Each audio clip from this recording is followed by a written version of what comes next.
Hi, good morning. Welcome to worth ads. ఇది వచ్చేసి BT road అండి. ఇది కరీంనగర్ హైవేకి జస్ట్ ఒక 2 కిలోమీటర్ డిస్టెన్స్లో ఉంటుంది. కామారెడ్డి హైవేకి ఇది వచ్చేసి బిట్టు. ఇది 1 ఎకర్ 1 గుంట, ఎకరం గుంట అండి ల్యాండ్. ఇది బీటీ రోడ్ బిట్టు. మనకు రైతు వచ్చేసి 35 lakhs చెప్తున్నాడు. సిద్దిపేట నుంచి ఒక 15 కిలోమీటర్ డిస్టెన్స్లో ఉంటుంది బీటీ రోడ్ బిట్. ఇది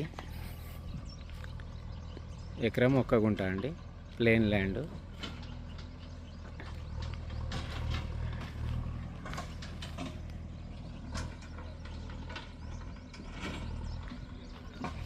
మనకు కామారెడ్డి హైవే నుంచి ఒక 2 కిలోమీటర్ డిస్టెన్స్లో ఉంటుంది. సిద్దిపేట నుంచి ఒక 15 కిలోమీటర్ డిస్టెన్స్లో ఉంటుందండి. ఎకరం 1 గుంట అండి ల్యాండ్. 35 లక్షలు చెప్తున్నాడు రైతు వచ్చేసి. మనకు తగ్గుతుంది కొంచెం.